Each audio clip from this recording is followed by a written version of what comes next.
Hello friends, passion with Sonayan Soma চ্যানেলে আপনাদেরকে স্বাগত।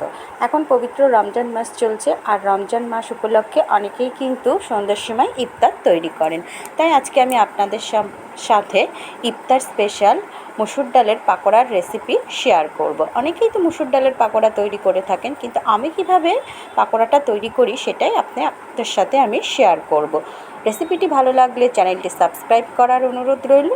তো চলুন দেখি কিভাবে পাকোড়া তৈরি করি। তার জন্য আমি এখানে এক বাটি মসুর ডালকে খুব ভালো করে ধুয়ে জল দিয়ে আধা ঘন্টা ভিজিয়ে রেখে দিয়েছি। আমি আমার পরিমাণ মতো মসুর ডাল নিয়েছি, আপনারা আপনাদের পরিমাণ মতো মসুর ডাল নিয়ে পাকোড়াটা তৈরি করবেন।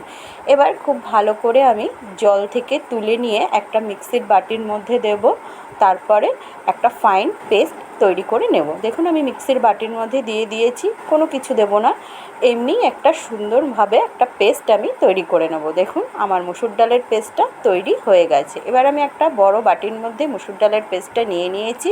আর যা যা দিয়ে আমি পাকোড়া তৈরি করব সেগুলো হলো নুন, হলুদ, কালো জিরে, এখানে বেশ কিছুটা পরিমাণে পেঁয়াজ কুচি করে নিয়েছি, বেশ কিছুটা ধনেপাতা কুচি নিয়েছি, আর স্বাদ মতো নিয়েছি কাঁচা লঙ্কা কুচি। এগুলো দিয়ে আমি মসুর ডালের এই পেস্টটার সাথে খুব ভালোভাবে এগুলোকে আমি মেখে নেব। দেখুন খুব ভালোভাবে মেখে নিয়েছি। তারপর আমি 10 মিনিটের মতো একটু রেস্টে রেখে দেব। এবার গ্যাসে কড়াই বসিয়ে পরিমাণ মতো সর্ষের তেল দিয়েছি। তেল গরম হয়ে যাওয়ার পরে আমি পাকোড়াগুলো ছেড়ে দেব। আমি একটা ছোট চামচের সাহায্যে পাকোড়াগুলোকে তেলের মধ্যে ছেড়ে দিচ্ছি। আপনারা ইচ্ছা করলে হাতের সাহায্যে পাকোড়াগুলোকে তেলে ছেড়ে দিতে পারেন। গ্যাসের আঁচটাকে লো টু মিডিয়ামে রেখে আমি পাকোড়াগুলোকে তেলের মধ্যে দিয়ে দেবো। দেখুন পাকোড়াগুলো আমি দিয়ে দিয়েছি তেলের মধ্যে। এবার গ্যাসের আঁচটাকে লো টু মিডিয়ামে রেখে পাকোড়াগুলোকে উল্টে পাল্টে লাল লাল করে ভেজে তুলে নেব। দেখুন পাকোড়াগুলোর একদিক ভাজা হয়ে গেছে। এবার আমি খুন্তির সাহায্যে উল্টে দিচ্ছি। খুব তাড়াতাড়ি এই পাকোড়াটা তৈরি করা যায়, খেতে কিন্তু বেশ ভালো লাগে। আবার ডাল ভাতের সাথে খেতেও কিন্তু এই পাকোড়াটা ভালো লাগবে, চা কফির সাথে স্ন্যাক্স হিসাবেও খেতে ভালো লাগবে।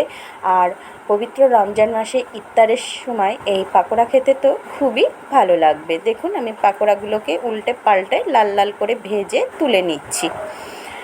আশা করি আমার এই পাকোড়ার রেসিপিটা আপনাদের ভালো লাগবে। ভালো লেগে থাকলে রেসিপিটি প্রচুর শেয়ার করার অনুরোধ রইল।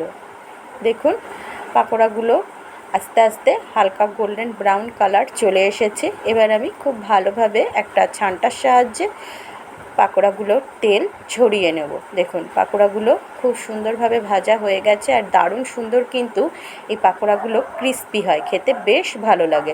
তেল ঝরিয়ে আমি তুলে নিচ্ছি। এবার আমি গরম গরম পাকোড়াগুলোকে সার্ভ করে দেব। সাথে একটু মুড়ি, কাঁচা লঙ্কা, চানাচুর এগুলো থাকলেও ভালো লাগে, আবার এমনি এমনি খেতেও বেশ ভালো লাগবে। আশা করি সহজ পদ্ধতিতে তৈরি এই মসুর ডালের পাকোড়ার রেসিপিটা ভালো লেগেছে। ভালো লেগে থাকলে চ্যানেলটি সাবস্ক্রাইব করার অনুরোধ রইল।